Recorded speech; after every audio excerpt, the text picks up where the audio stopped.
Olá, todos conseguem me ouvir? Acho que dessa vez eu não estou mutado. Tudo certo. Beleza, um instantinho. Muito bem. O volume de vocês, pronto. Muito bem. Olá a todos e todas.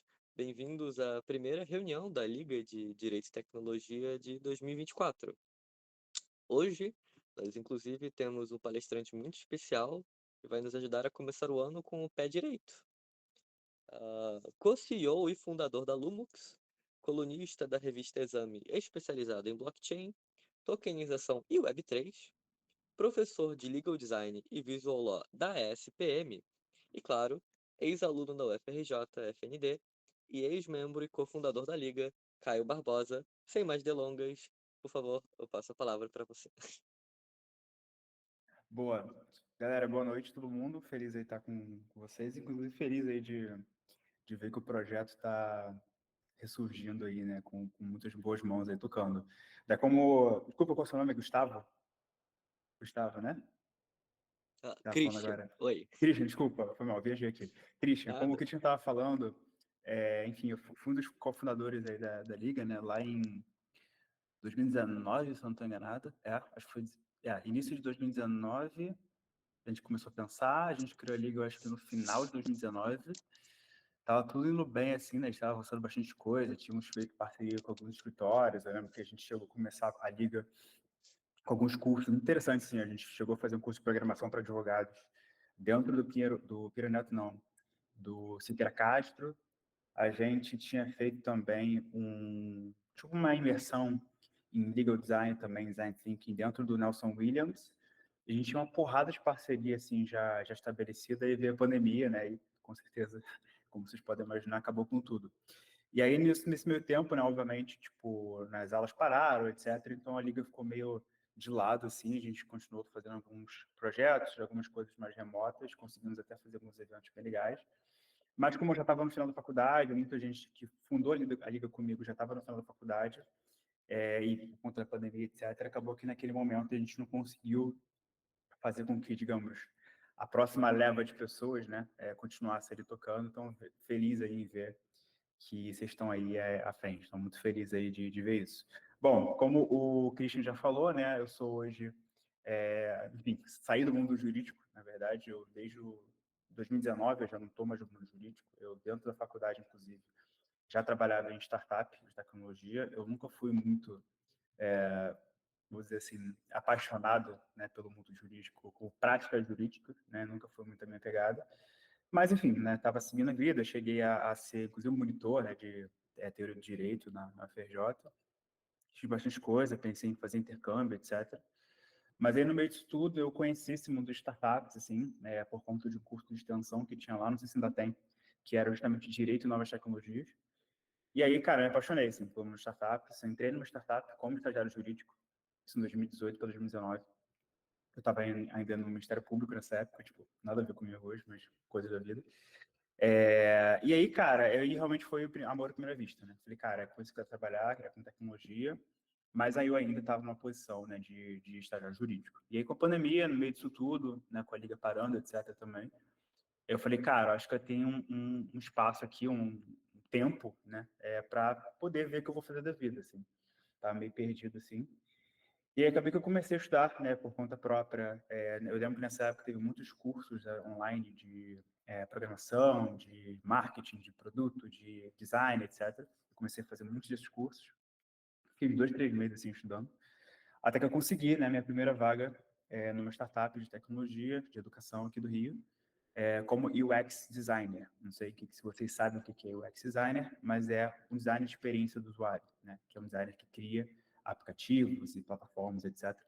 Eu entrei nessa empresa e foi como comecei a trabalhar efetivamente com tecnologia. Isso é agosto de 2020. Fiquei lá um ano, né, nessa empresa, rapidamente fui promovido. Estava ali no final da faculdade já, então manopula, né? Tipo, TCC, com trabalho, com, enfim, várias coisas. E aí eu acabei me formando em dezembro de 2021, só que nesse meu tempo eu já tinha conhecido esse mundo de cripto. Porque, eu não sei se vocês lembram disso, né, mas 2021 teve todo aquele movimento, né, do metaverso, de não sei o quê, o Facebook mudou de nome, papapá, e todo esse movimento chegou até mim, né? Porque amigos meus começaram a falar sobre cripto, amigos meus começaram a investir em cripto, etc. E eu fui e comecei também a entrar nesse mundo aí. Comecei a comprar Bitcoin, lá, essas coisas, e comecei a entender que negócio é esse de cripto, né? Cara, nesse meio tempo eu já estava querendo empreender, eu sempre tive o sonho assim, de empreender, desde pequeno, mas assim, nascido e criado em Bangu, né, no Rio, então assim, não tinha muita grana para poder me dar o luxo de empreender, né? Então eu tive que, enfim, ralar mesmo durante a vida aí, e acabou que nesse meio tempo eu consegui juntar uma graninha para poder começar um projeto próprio. E nesse momento, cara, o que estava acontecendo no Brasil, tá? E vocês vão entender por que eu estou nesse contexto todo aqui, e onde a gente vai chegar aqui na discussão que a gente vai ter hoje. Nesse momento, o que estava acontecendo no Brasil? O Pix, né, como tecnologia financeira no Brasil, estava ganhando cada vez mais tração. Então, cara, hoje em dia você vai na praia, você for para um mate na praia, o cara aceita Pix, negócio bizarro assim, né? O Pix realmente foi um projeto muito bem sucedido e é tido como puta do benchmark global em termos de, assim, qualidade e avanço financeiro. E em 2021 a gente estava tendo essas discussões, e muito iniciais ainda, sobre a criptoeconomia, né? Que negócio é esse de criptoeconomia? Que negócio, que macaquinho é esse que o Neymar está comprando por R$1 milhão, sabe? Então essas discussões estavam no começo e ainda era muito no viés especulativo. Então eu mesmo entrei nesse mundo para investir, né, para ganhar dinheiro, essa é a real. Então eu chegava lá, comprava lá os macaquinhos para vender os macaquinhos por mais dinheiro e ganhar dinheiro assim, tradando mesmo. Né? A mesma coisa com Bitcoin, com Ethereum, com outras moedas. Porém, cara, e é muito louco quando você entra nesse mundo de cripto. Normalmente as pessoas entram pelo dinheiro e elas ficam pela tecnologia. Porque o que é uma criptomoeda, né, em última análise? Ela é um ativo digital que tem um lastro financeiro, ou seja, ela vale dinheiro. Mas esse lastro financeiro, ele não necessariamente é atrelado a um bem físico ou um bem material físico. Então, é diferente de ouro. Né? É diferente de você comprar, por exemplo, um título de ouro, né, que equivale a X mil toneladas. Você consegue chegar lá, né, e eventualmente pegar esse ouro para você, o físico.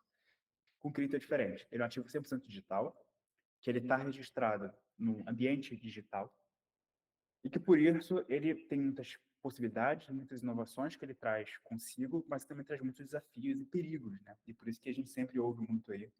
Infelizmente a mídia sempre joga para baixo, mas a gente vê muito pirâmide, muito golpe, mas a gente também vê muita inovação e tecnologia também.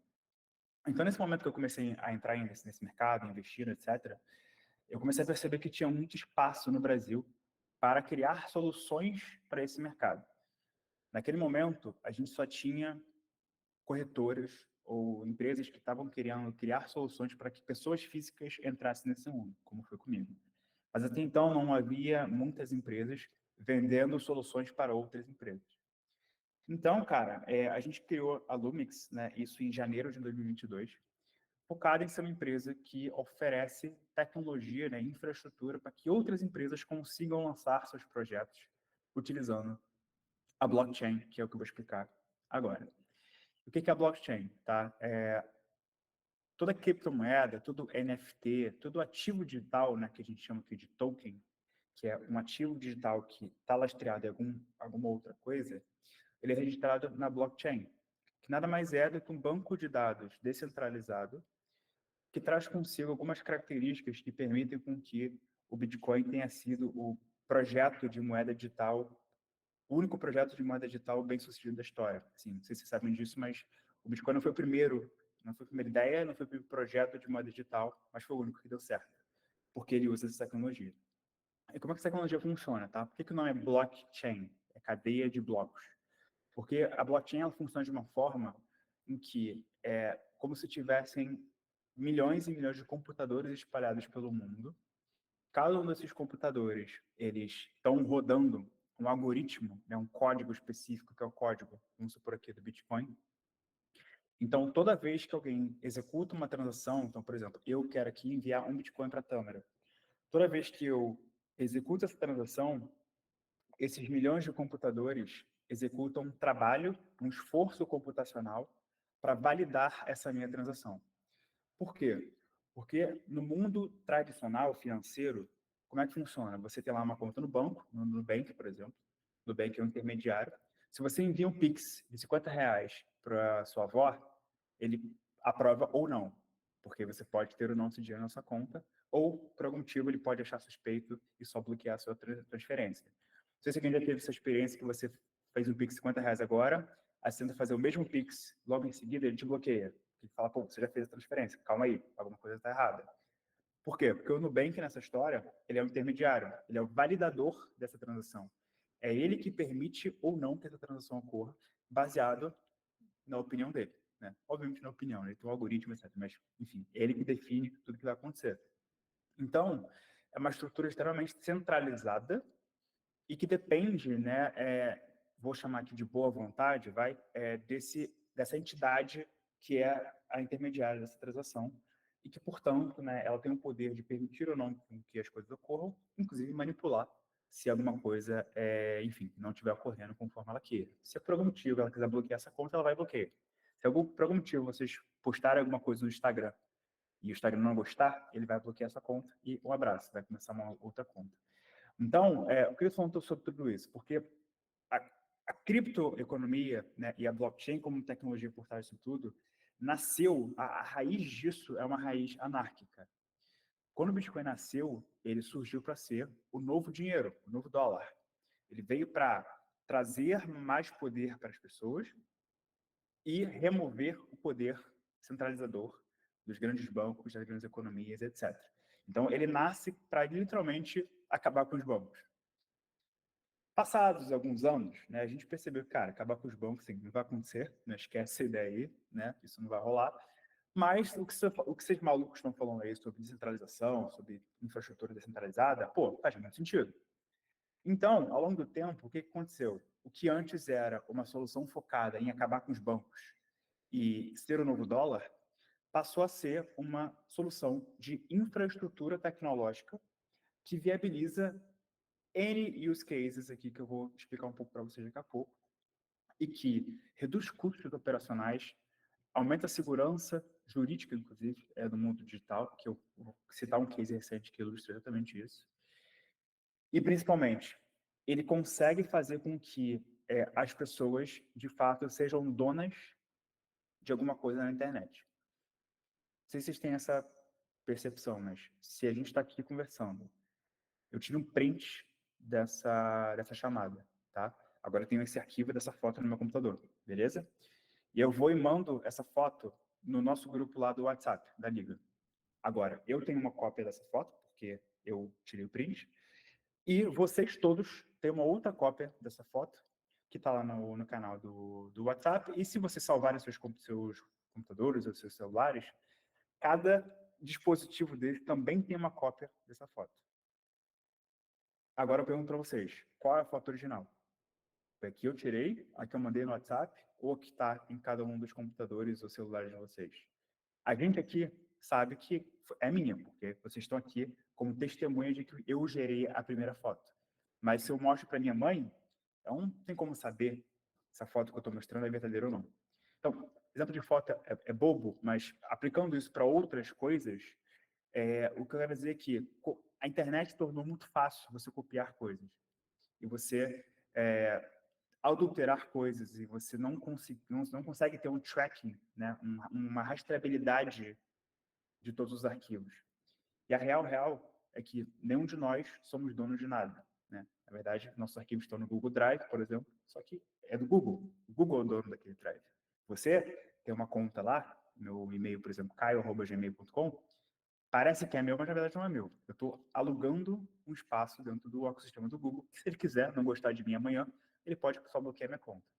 Então, por que eu estou insistindo nesse ponto? Porque, novamente, a blockchain e a tokenização de tudo nascem numa estrutura anárquica, fuck the banks e tudo isso, e aos pouquinhos ela vai ficando mainstream. Né? Ela vai ficando popular e vai ficando palpável para que minha mãe, por exemplo, entenda que negócio é esse de Bitcoin. E por que isso é importante? Porque, novamente, voltando na explicação do que é blockchain, a blockchain é uma cadeia de blocos em que, como eu estava explicando, tem vários computadores espalhados no mundo que processam essas transações e validam essas transações. Então, o que antes, no meu exemplo que eu tinha dado, né, do Pix, que o Nubank permite ou não, Agora, quando eu vou mandar, por exemplo, um Bitcoin para o Maicon, quem valida essa transação não é um banco. São os computadores que estão espalhados mundo afora e que executam força computacional para validar essa transação através de contas matemáticas. Então, por que isso é importante? Porque a gente consegue agora não ter viés. Então, não é porque o Nubank achou suspeito, é porque, por algum motivo, as máquinas entenderam que aquela transação não tinha os parâmetros necessários para ocorrer, por exemplo, e a rede identificou que aquilo é suspeito. Então, a gente consegue ter uma maior segurança jurídica em termos de certas operações. A gente consegue ter menos dependência de entidades ou plataformas ou aplicativos centralizados e, portanto, né, pensando num time frame aí no futuro, as pessoas conseguem ter mais poder, né, sobre o que elas possuem na internet. Então, isso é muito bonito, é muito filosófico, óbvio, né, mas agora eu vou entrar numa segunda fase, que é o que, de fato, eu como empresa faço, por exemplo, porque, beleza, é muito bonito, poder para as pessoas, fuck the banks, blá, blá, blá, mas sabemos que, né, não é tão fácil.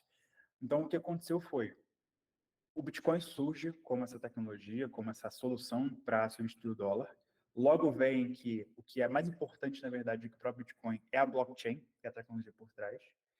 E aí surgem novos projetos, com novas propostas, até que em 2015 surge o que mudou completamente o mundo, que é o Ethereum. E o que é o Ethereum, tá? Ou Ethereum, né? Depende de como vocês querem chamar. O Ethereum, pode falar. Então, só aproveitando a oportunidade, já que a gente vai para outro bloco, vou introduzir a próxima mediadora. Giovana, eu passo a palavra para você. Pode se apresentar aí. Boa. Não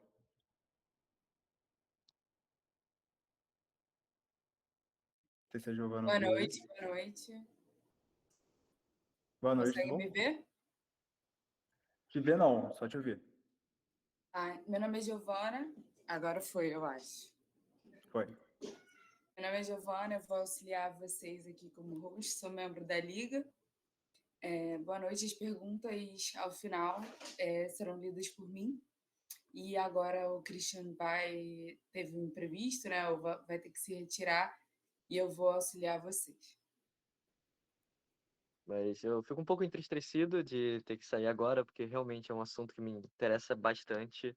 Eu assisti incontáveis vídeos essa semana, mais dos que eu gostaria de admitir, sobre o assunto, e a tecnologia realmente é fascinante. O fato de algo assim conseguir funcionar de fato, de tão complexo e com tantas camadas que tem. Mas eu prometo que eu irei fazer diversas colocações em futuras reuniões, que eu espero que aconteçam. E com certeza assistirei a gravação dessa reunião no YouTube. Foi um prazer conhecê-lo, Caio. E Giovana, espero que você consiga ajudar o Caio nessa maravilhosa reunião que tem sido até o momento. Valeu, querido. Tchau, tchau.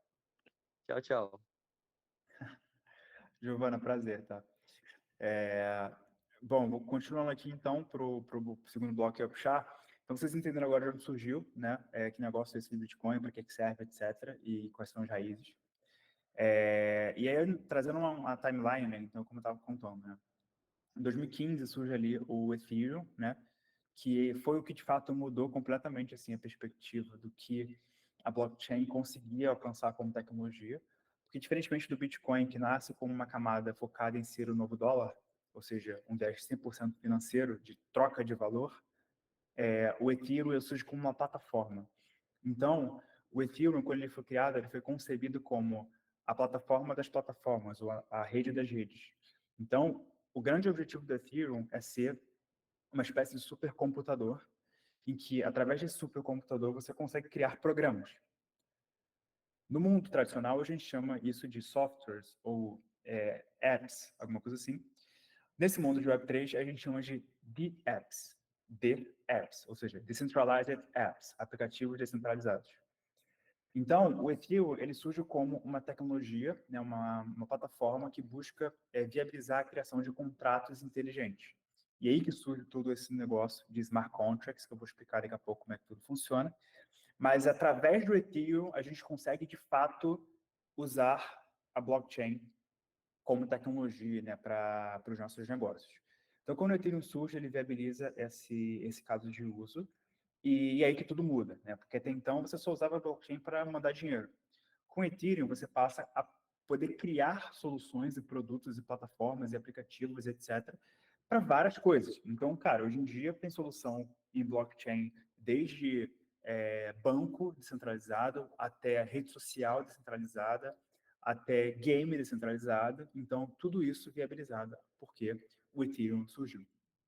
E aí, antes de eu entrar no tópico de tokenização, o que de fato é um contrato inteligente, né? Por que o nome é contrato? Por que o nome é inteligente? Por que o nome é contrato inteligente? Porque vocês, como estudantes de direito, né, vocês sabem que é um contrato.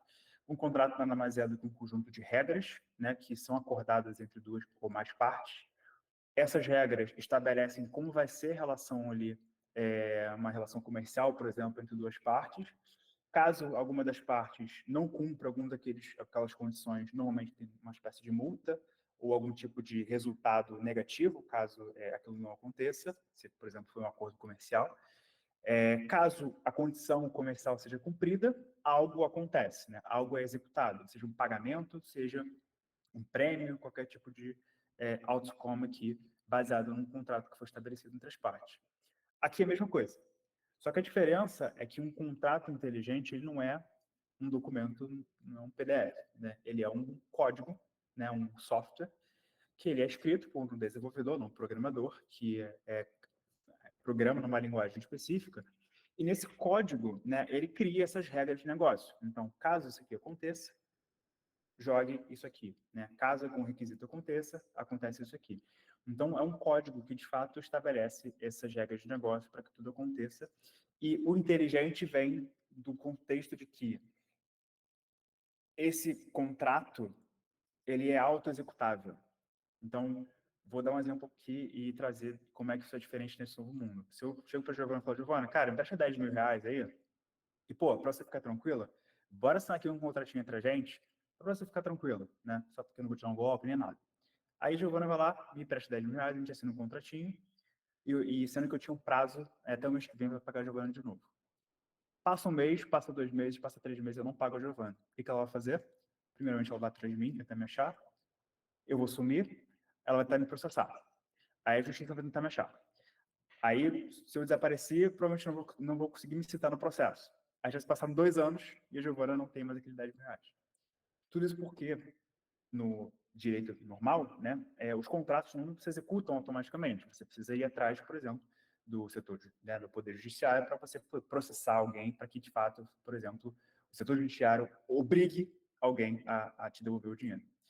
Nesse caso aqui, né, com os contratos inteligentes, e usando o mesmo exemplo, eu pediria um empréstimo para a Giovana, através, né, de um contrato inteligente.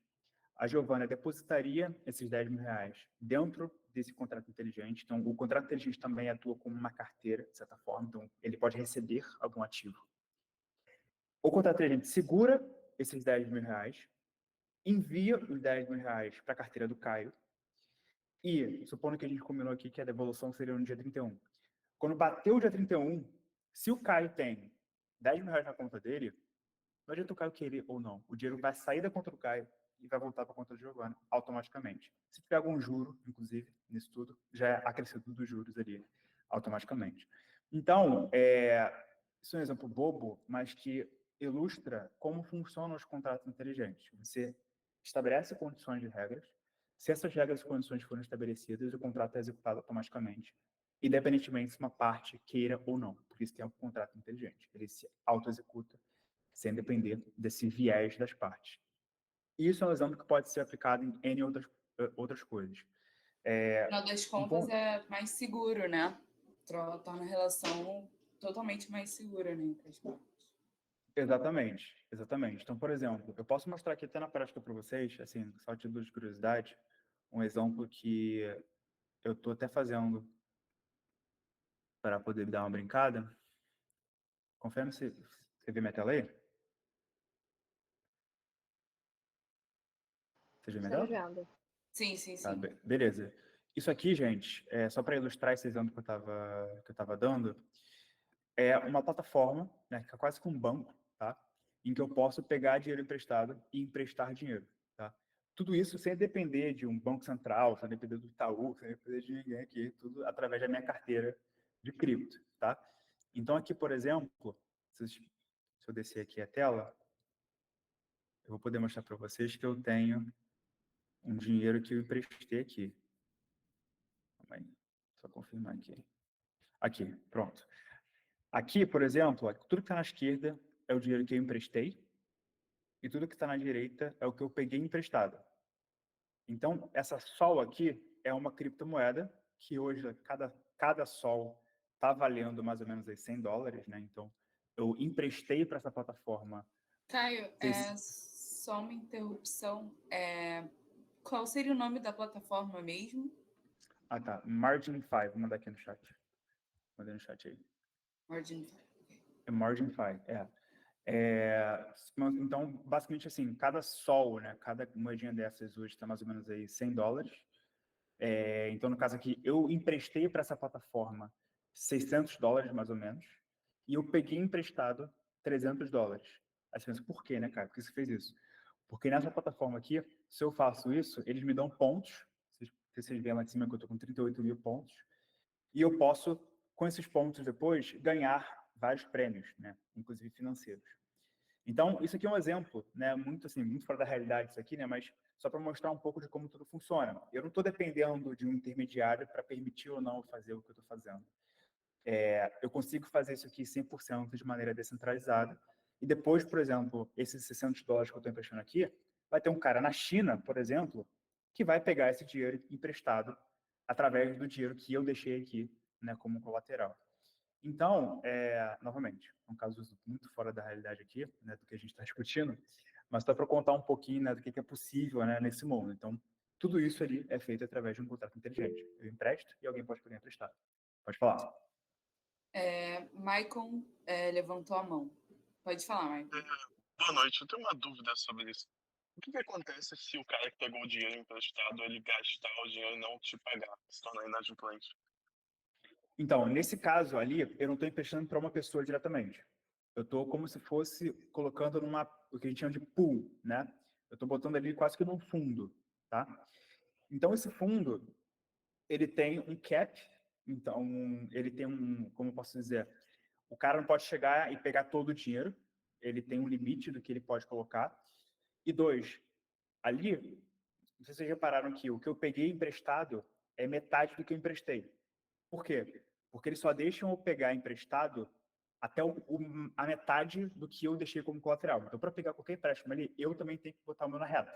Eu tenho que botar dinheiro ali também como colateral, porque caso eu não pague a minha dívida, ele come o que eu deixei de colateral para ele, né? Então, é literalmente como se fosse um empréstimo mesmo, né? Assim, você faz um empréstimo, você bota a tua casa de garantia, se não pagar, o banco toma a tua casa, né?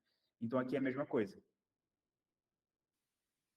Esse limite entre as plataformas, por exemplo, no caso você colocaria metade, eles teriam 50% de segurança de que eles teriam o valor, pelo menos que eles te emprestaram de volta.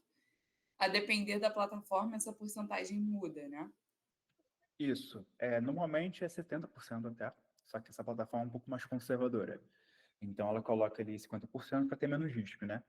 Mas, majoritariamente, é 70% ali o cap que eles deixam, né?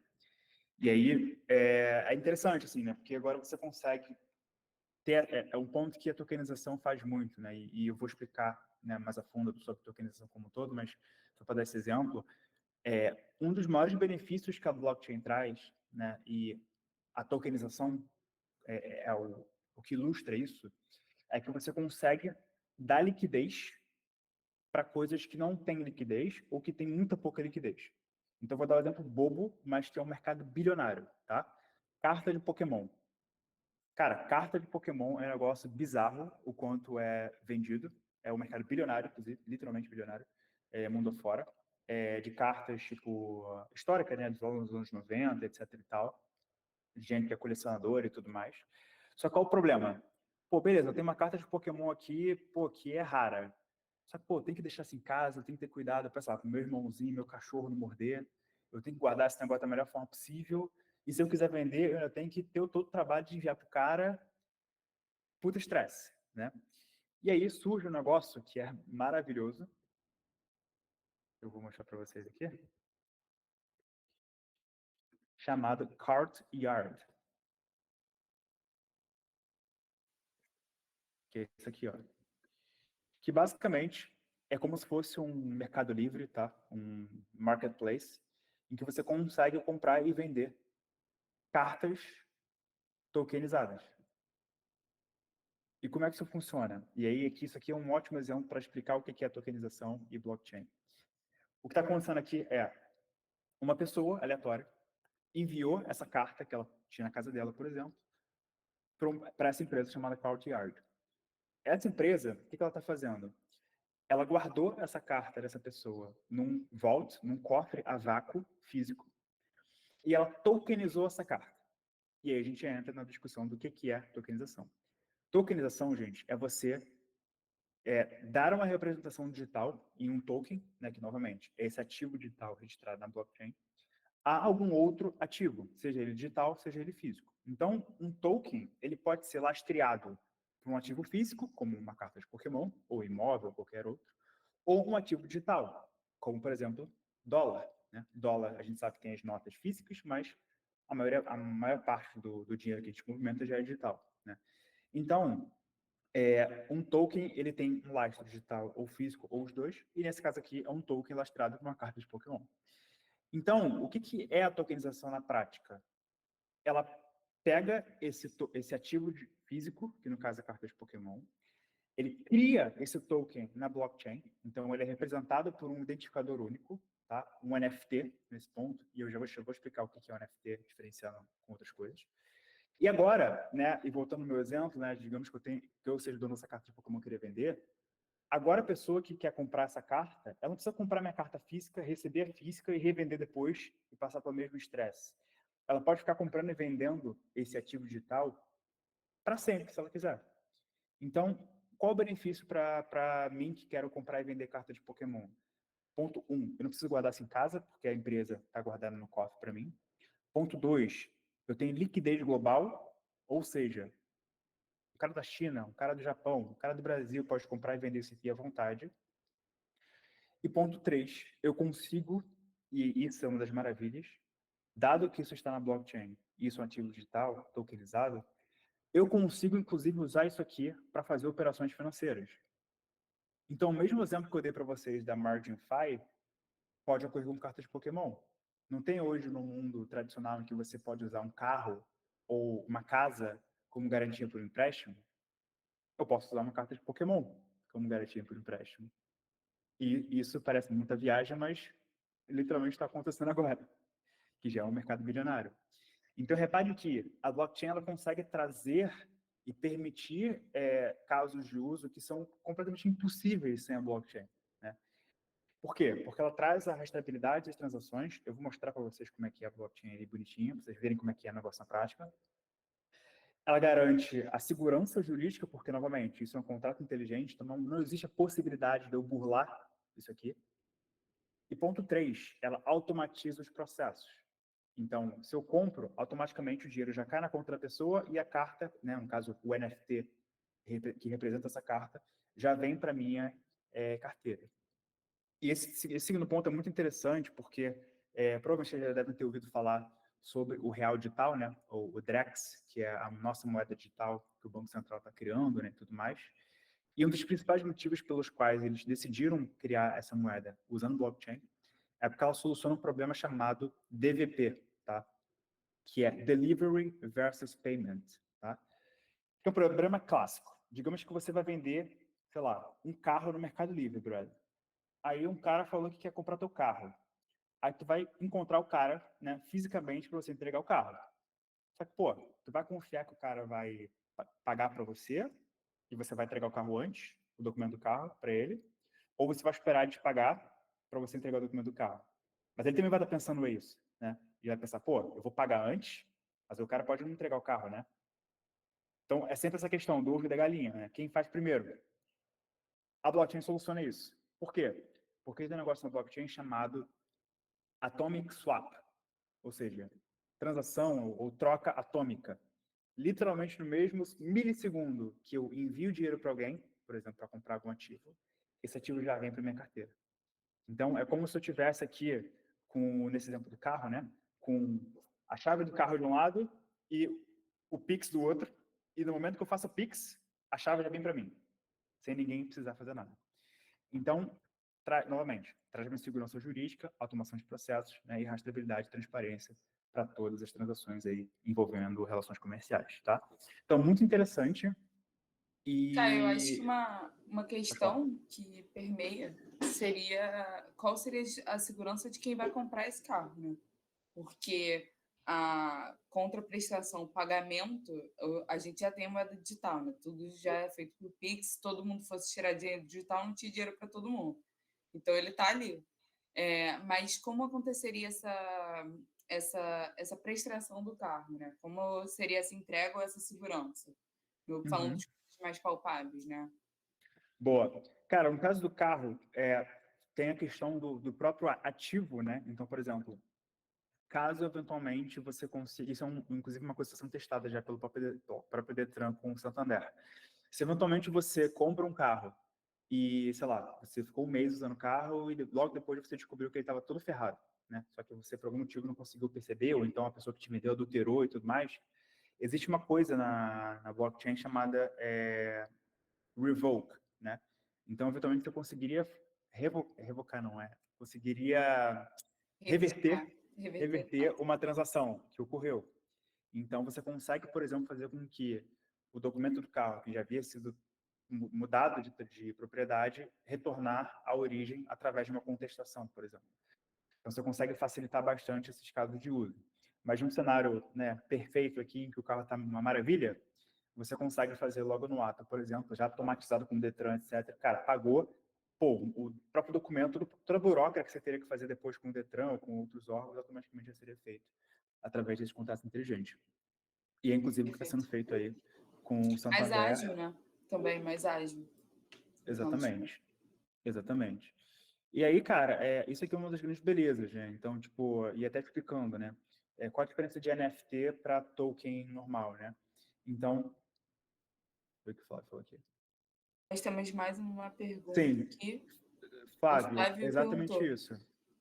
Mas aí não iria precisar que o sistema do governo estivesse conectado com o sistema de pagamento? Sim, precisaria. E, por exemplo, o negócio tanto que a ideia do real digital, né, ou do Drex, que vai ser a nossa moeda digital na blockchain, não é não é ser só uma moeda, é ser um sistema, uma plataforma em que desde o Itaú até o Detran vão estar lá dentro. Então, é uma coisa muito maior do que somente fazer pagamento. É você conseguir destravar e viabilizar novas formas, né, dessas entidades se comunicarem, né, através dos contratos inteligentes. Então, uma coisa que já está sendo testada, por exemplo, é o uso como eu brinquei com o caso de Pokémon, né, mas já está sendo testado com imóvel, por exemplo. Você conseguir fazer com que um imóvel seja transformado em um token, né, em um NFT, e através desse NFT você executa operações financeiras, tudo também integrado com os cartórios, para você conseguir ter mais eficiência e mais automação desses processos também. Então, exatamente o que o Flávio falou. Assim, a ideia é que todo o sistema burocrático, né, governamental, etc., e também, obviamente, o mercado privado, esteja conectado nesse sistema, que vai ter, sim, um core muito forte financeiro, mas ele vai estar, cara, integrado em tudo que a gente usa no nosso dia a dia. Assim. Essa é a ideia do Banco Central aí. E aí, pô, explicando um pouco aqui sobre Technication. Então, o que é um NFT e o que não é um NFT? Basicamente, gente, o NFT é um token não fungível que, como o próprio nome sugere, né? No direito a gente tem bens fungíveis e não fungíveis, né? E aqui é a mesma coisa, né? Um bem não fungível é aquele que não pode ser substituído por outro idêntico, né? Então, um imóvel, por exemplo, é um bem não fungível. Não posso pegar meu apartamento e trocar por outro igual, porque ele tem, inclusive, uma matrícula específica, que é tipo o CPF dele, né?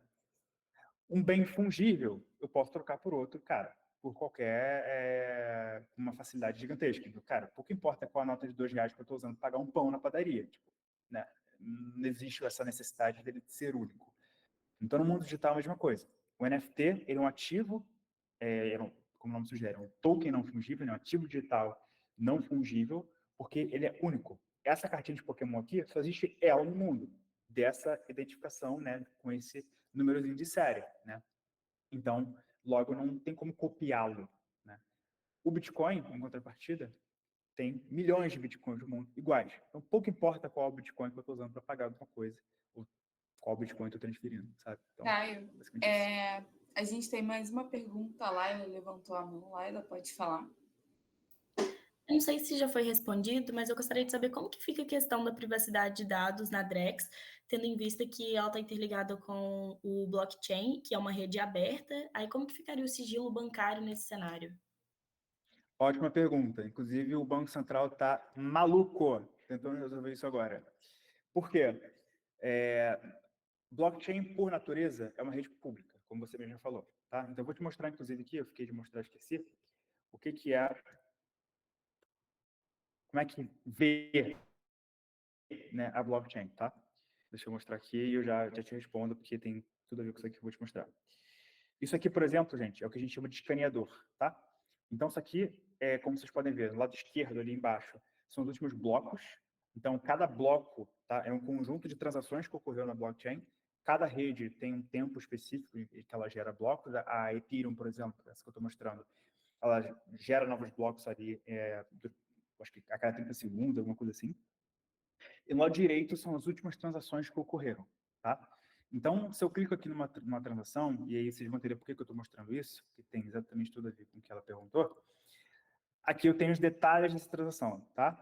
É como se fosse uma nota fiscal que mostra tudo que aconteceu aqui, tá? Então, por exemplo, o que aconteceu nessa transação aqui? Ela foi executada 53 segundos atrás, ela deu certo, né? Foi dessa carteira aqui, que tem esse endereço feião aqui, para essa carteira aqui. Então, imagina que isso são pessoas, tá? Então, o Caio mandou alguma coisa para... qual é o nome dela? Giovana. E o Caio, aqui, inclusive, embaixo, vocês podem ver que tem o valor dessa transação, né? Então, o Caio mandou para a Giovana 0,03 Ethereum, que até coloca aqui em dólar quanto foi isso. Então, o Caio mandou para a Giovana 97 dólares, tá? Em Ethereum. E embaixo, para fechar, a gente consegue ver o FII dessa transação, ou seja, quanto foi a taxa para executar essa transação, que foi ali 1,22 dólares, né, de custo, né, para executar essa transação. Por que eu te mostrei isso? Tá? Porque, em tese, você não sabe quem são essas pessoas que estão aparecendo aí, né? Tipo, você não tem como saber qual é a carteira 0x9522222. Até você conseguir. Então, por exemplo, a minha carteira hoje, tem uma porrada de gente que já sabe qual é. A carteira do Neymar, todo mundo já sabe qual é. Porque são pessoas que executam muita coisa no blockchain. Por algum motivo, o Neymar, por exemplo, teve um dia, inclusive, que ele estava mostrando uma live, alguma coisa assim. Ele deu mole, né? Mostrou o número da carteira dele. E agora todo mundo sabe qual é a carteira do Neymar e fica mandando uma porrada de coisa aleatória para a carteira do Neymar. Então, ele não pode fazer nada em relação a isso, porque a carteira é pública, né? Porém, e aí que mora, né, algumas das inovações que foram sendo construídas ao longo do tempo. Hoje em dia, gente, você já consegue ter uma blockchain privada, né? Então, o Banco Central, por exemplo, ele não está fazendo as coisas aqui, né, na Ethereum normal. Ele está fazendo a rede dele num negócio chamado, é um nome meio feio, vou até digitar aqui, Hyperledger Bezo, tá? Mandei, esse é o nome da rede. Que basicamente, gente, é como se fosse uma cópia da Ethereum, só que privada, tá? Ela faz a mesma coisa que a Ethereum faz, só que ela é privada. Então, só ver o que está acontecendo ali quem, no caso aqui, o Banco Central quiser, tá? Só qual o problema? Você consegue ter privacidade, então não é qualquer pessoa que vai ver, mas ainda assim todo mundo que está dentro da rede vê. Então, se, por exemplo, eu tenho uma conta no Itaú e mandei o dinheiro para a Giovana, que tem uma conta no PicPay, todo mundo que está dentro dessa rede vai poder ver essa transação. Então, qual é o problema que o Banco Central está tentando resolver? Cara, será que eu consigo, de alguma forma, ter privacidade entre os pares da rede? Ou seja, um banco, por exemplo, não consegue ver o que o outro está fazendo. Mas eu, como Banco Central, eu sou entidade reguladora. Porra, eu tenho que ver o que está acontecendo, né? Eu tenho que poder verificar se alguém está fazendo merda, né? Então, o desafio do Banco Central agora é como eu consigo ter privacidade em camadas. Então, de forma que, no nível 1, né, os players não consigam ver nada que está acontecendo. Obviamente, o Itaú vai poder ver o que o próprio Itaú está fazendo, né? mas o Banco Central possa ver tudo, tá? Então, é Laila, né? Não sei se foi a Laila que perguntou. Então, Laila, isso é o status, tá? É uma pergunta que meio que ninguém no mundo ele tem resposta. Tipo, se fosse para ser 100% privado, você consegue. Se for para ser totalmente público, você consegue. Mas ainda ninguém conseguiu construir uma solução que é o melhor dos dois mundos. Que você consegue ter o que você quiser público e o que você quiser privado, tá? Que é o que o Banco Central está fazendo. Então, se ele conseguir fazer, ele vai ser muito pica, porque ninguém conseguiu fazer. Entendi. Basicamente. É bem complicado mesmo. Caio, a gente tem mais uma pergunta. O Michael levantou a mão. Michael, pode falar, por favor? Primeiramente, obrigado pela resposta da pergunta anterior. E me surgiram duas dúvidas com relação tanto à tokenização quanto com relação àquela questão ainda do empréstimo do Sol por aquela plataforma. Sobre a tokenização, eu fiquei com dúvida de o que acontece caso a empresa que está por trás também se torne inadimplente. Né? Se ela, a empresa que guarda os objetos de valor que estão tokenizados, por algum motivo perde esses objetos, etc. E como que é feita a questão do custo de manutenção, né, desse produto, que é um lugar físico e tudo mais, que a empresa tem que manter. Com relação à outra plataforma, minha dúvida é, aquele valor que você tem que ter em conta para conseguir pegar dinheiro emprestado, ele fica bloqueado pela plataforma? E se sim, isso significa que a plataforma então tem acesso à sua moeda, à sua criptomoeda, ou então à sua carteira de alguma forma? Boa. Cara, vamos lá. Sobre a primeira pergunta, tem um risco, sim, né, da, por exemplo, a empresa só sumir com os ativos. Isso é um risco que acontece. E isso é um ponto relevante, né? Como a gente está entrando numa economia descentralizada, que tem muitos benefícios, também tem muitos riscos, né? Porque nesse novo mundo, né, que a gente está entrando, cara, você como usuário, você tem total poder sobre o que você faz. Então, novamente, um banco não pode chegar e bloquear sua conta, ou então, enfim, banir você do Instagram, uma coisa assim. Mas, ao mesmo tempo, você tem uma resposta muito maior, porque com grandes poderes vem grandes responsabilidades. Então, né, a real, sendo bem direto, se o cara sumiu com o teu dinheiro, você não pode fazer nada. É literalmente isso. É óbvio que você pode, né, processar depois, etc e tal, mas, assim, ativamente, no momento que a gente está hoje, você, ao interagir com o protocolo e assinar os termos de uso, você está consentindo que há algum risco de, eventualmente, né, um risco de liquidação, um risco de, sei lá, de depreciação do bem, etc e tal, sabe? Então, você assume alguns riscos para que você esteja apto, né, a interagir com aquele protocolo, tá? Tem outras soluções mais conservadoras, né? Tem níveis, né? Então, tem camadas mais, a gente até brinca, né? Camadas mais underground, que é umas paradas muito loucas, assim, que são de altíssimo risco, mas que, né, também tem um altíssimo retorno, né, financeiro. E tem coisas mais conservadoras que você vai ali ter um risco muito menor, quase nulo, também descentralizado, também tudo, né, nas mesmas filosofias e benefícios que eu falei anteriormente, mas com muito menos exposição, né? Então, sim, há um risco nesse ponto de vista. Sobre a segunda pergunta, sobre se o valor fica travado ou não, cara, naquele exemplo que eu dei, o valor não fica travado. O que acontece para eu pegar um empréstimo, eu tenho que deixar alguma coisa de garantia. Então, naquele exemplo que eu mostrei, né, o valor que eu peguei emprestado é metade do que eu deixei de colateral. Ou seja, eu não posso só pegar dinheiro das pessoas e não ter nada na reta. Então, quando eu boto dinheiro ali para emprestar para as pessoas, eu pego metade emprestado, né, até metade do que eu peguei emprestado, e isso tem juros, né? Então, se eu eventualmente quiser recuperar o dinheiro que eu deixei lá parado porque eu emprestei, eu vou ter que pagar, né, o valor que eu peguei emprestado mais os juros que se passaram ali pelo tempo que eu segurei esse dinheiro. Então, no exemplo que eu dei ali, salvo engano, eu acho que era 5% de juros, né, por ano, que, assim, comparado com empréstimo de banco é nada, né, pouquíssimo, mas ainda assim, né, tem juros. Então, assim, funciona exatamente como um empréstimo normal, com a facilidade que eu posso tirar e botar o dinheiro a hora que eu quiser. Então, tem, por exemplo, aquele negócio, eu pego o empréstimo, eu tenho que ficar pagando esse empréstimo, as parcelas de empréstimo eternamente aí. Então, posso, a qualquer momento agora, se eu quiser tirar o dinheiro ali, né? Então, muito mais fácil, mais rápido, mais barato. Mas, novamente, né? Grandes poderes têm grandes responsabilidades. Então, se eu eventualmente pegar esse dinheiro que eu peguei emprestado, torrar e não ter dinheiro para repagar, o dinheiro que eu deixei lá parado eu vou perder, né? Então, é a mesma coisa. Ele pode só tomar esse dinheiro. Mas, assim, uma questão que veio na minha cabeça, qual seria a utilidade de se pedir, então, emprestado nessa plataforma, se você meio que bloqueia um valor ainda maior do que você pediu emprestado? Não seria mais fácil utilizar aquele valor que você já tem, que você ainda não pagaria juros? Sim, só que normalmente, nessas plataformas, você não só tem juros para quem pega emprestado, mas tem juros para quem deixa o dinheiro lá. Então, normalmente, inclusive, o valor que você deixa é maior do que o que você pega. Então, na verdade, eu estou ganhando dinheiro fazendo isso, sabe? Então, é como se você tivesse deixado numa poupança, vou chamar assim, né? Que rende ao longo do tempo. E, além disso, você consegue ganhar pontos pra caramba ali, enfim, com o protocolo, e isso também te dá benefícios financeiros futuros. Então, nesse exemplo que eu estou te dando, assim, o exemplo 100% financeiro, não necessariamente tem uma utilidade muito prática, né, digamos assim, para, enfim, para negócios, né? É um exemplo meramente especulativo financeiro.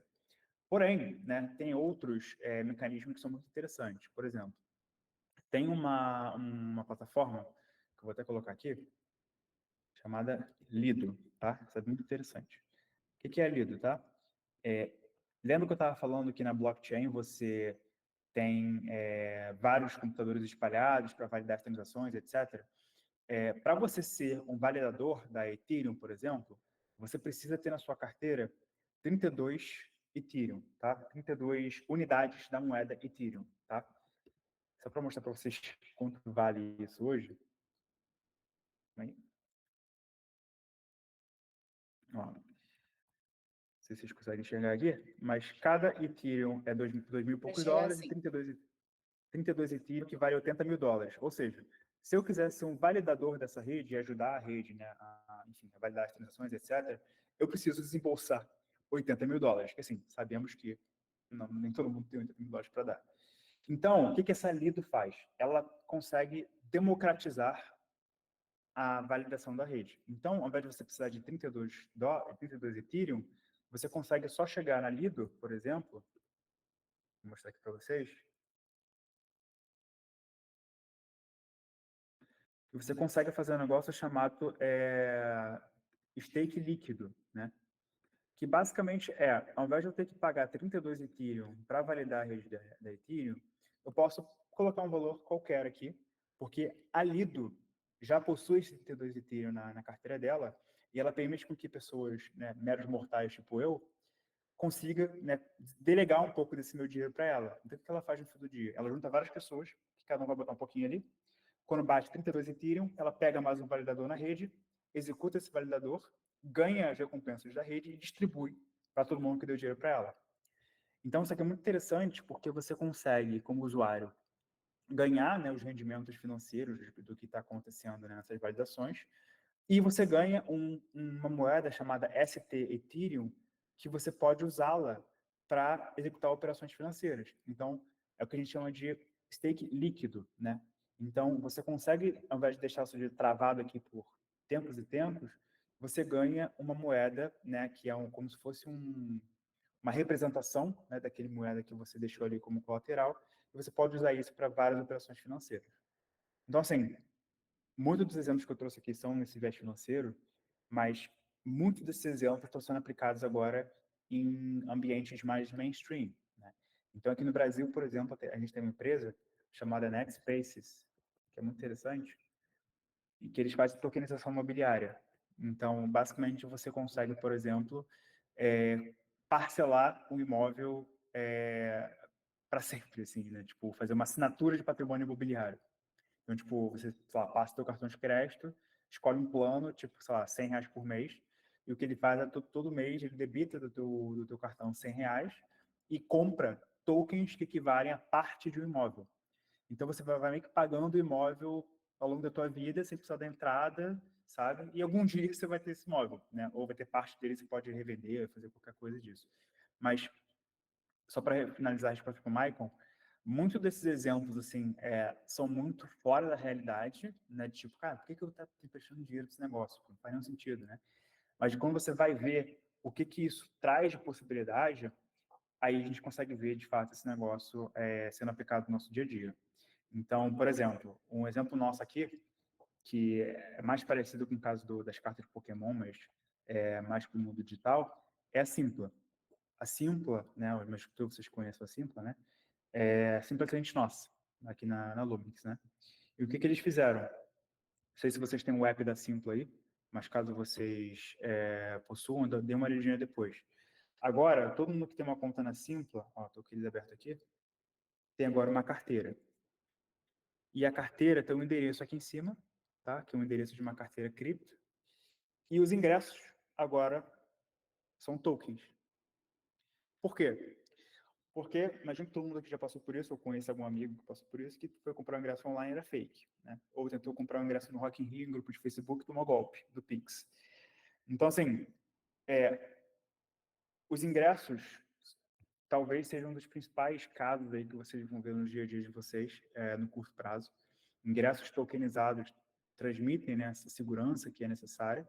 Você consegue facilmente ali agora comprar e vender esses ingressos. Vai ter um marketplace de venda secundária, etc.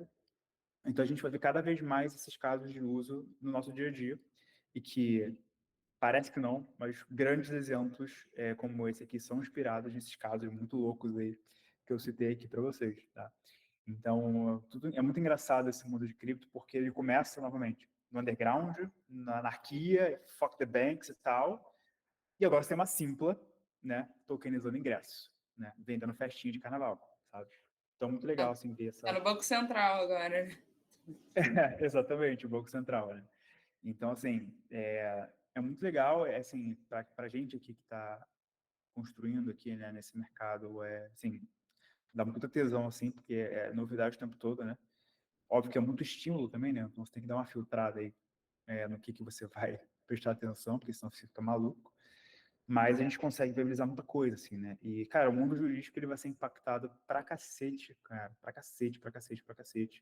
Porque, ponto 1, contratos inteligentes vão mudar completamente a forma que empresas e indivíduos estabelecem relações comerciais. Ponto 2, agora você tem uma nova classe de ativos que está sendo transacionada. Então, você tem agora uma figurinha de um macaco que as pessoas pagam milhões. E aí, o que você faz com isso? Isso é um produto? Eu pago ISS? Pago ICMS? Eu queria até aproveitar para te fazer uma pergunta.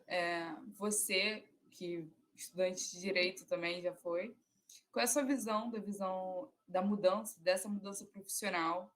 E também, se você acha que a proteção de dados ela fica mais protegida ou ela fica mais prejudicada com todas essas transações? Cara, assim, na minha visão, o advogado é imprescindível, tá? Nesse novo mundo. A gente sofre pra cacete aqui com questão jurídica, pra caralho, pra caralho, pra caralho, porque, novamente, é um mercado muito novo, né? Então tem uma puta de uma insegurança em termos de o que eu posso e o que eu não posso fazer. Ponto 2, né, como eu estava explicando, é uma nova classe de ativo. Então, não necessariamente as empresas entendem como vender isso, né, e como declarar isso. Então, por exemplo, ano passado, ano passado não, 2022, nosso primeiro cliente foi a Reserva, marca de roupa, né? E aí a Reserva, ela estava muito perdida. Tipo assim, cara, como é que eu vou vender esse negócio se eu não sei o que é isso? Eu declaro como produto, eu declaro como, sei lá, como uma camisa, como, sei lá, um tênis. Como é que eu declaro esse negócio? Porque, no caso da Reserva, eles fazem parte da Arezzo, né? Que é uma empresa de capital aberto. Que, portanto, não pode ter nenhum ativo digital na tesouraria, né? E aí com essa carinha aqui de bebê, tive que falar com o CFO da Arezzo para explicar para ele o que era NFT. Então, imagina a situação, né? Não deu muito certo. Imagine, né, a situação. Então, obviamente, tive que recorrer a um escritório e aí deu certo. Então, assim, é uma puta de uma dificuldade de explicar para as empresas como lidar com esse negócio. A gente também sofre, então, eu lembro, por exemplo, para a gente entender qual imposto a gente pagava, a gente teve que contratar 3 pareceres jurídicos, cada um falou uma coisa diferente, no fim do dia a gente teve que descobrir na hora o que a gente ia fazer. Então, assim, resumo da ópera aqui. Cara, tem muita oportunidade, tá? Nesse mercado pra cacete, assim, o mercado que só vai crescer. E quase ninguém no Brasil entende sobre isso. Então, assim, caso seja do interesse de vocês, eu super recomendo, assim, vocês estudarem e se envolverem muito nesse mundo, assim, porque vai faltar a profissional qualificado para isso. Ponto 2. Cara, é inevitável que, caso vocês queiram entender sobre, trabalhar com isso, vocês entendam como a tecnologia funciona. Obviamente, vocês não vão precisar aprender a programar, tá, gente? Mas, assim, vocês vão ter que saber como... Meio que o que eu expliquei aqui, né? Como é que a blockchain funciona, quais são os benefícios, quais são as possibilidades, quais são as possíveis regras de negócio. É muito mais sobre isso do que, cara, né, programar um negócio em blockchain. Então, o advogado ele vai ser cada vez mais tecnológico, ou seja, cada vez mais aptidão e conhecimento tecnológico.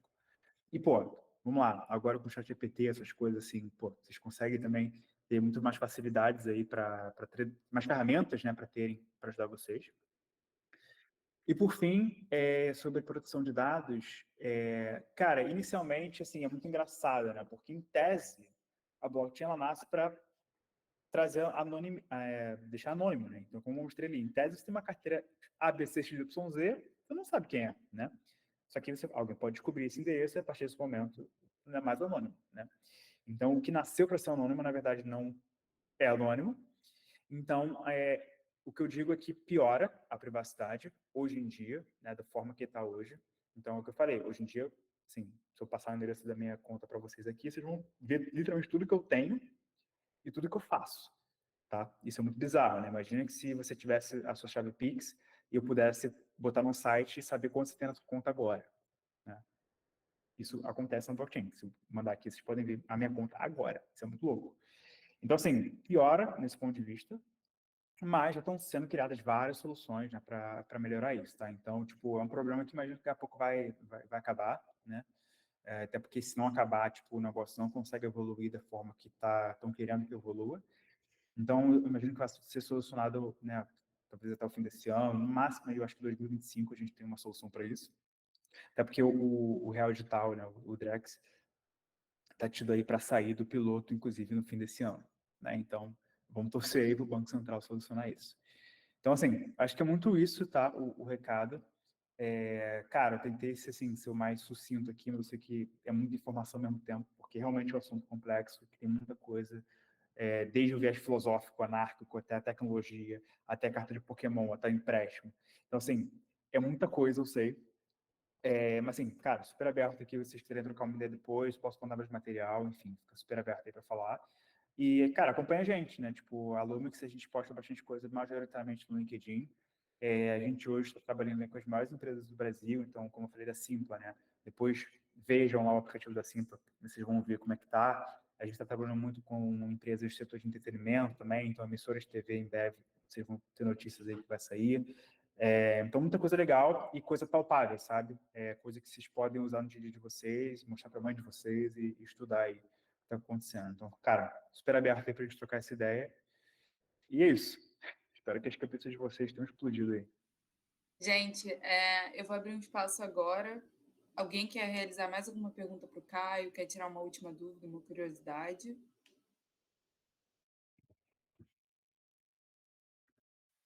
Não, só agradecimentos. Muito obrigada, Caio. Eu realmente achei muito legal, muito interessante. E, assim, foi muito didático a reunião, não foi uma reunião que se estendeu, sabe, cansativa. Eu adorei. Boa. Eu queria complementar a fala da Júlia, que também é membro da Liga, agradecer a sua presença, deixar muito claro que você, além de uma pessoa, um excelente profissional, né, não dito por mim, mas observado por todos, é uma grande inspiração. E eu gostaria de agradecer também a sua disponibilidade de estar aqui e da sua didática, porque eu nunca imaginaria nem sequer que uma carta de Pokémon poderia financiar um apartamento. Então, agora que eu estou sabendo disso, eu estou muito feliz.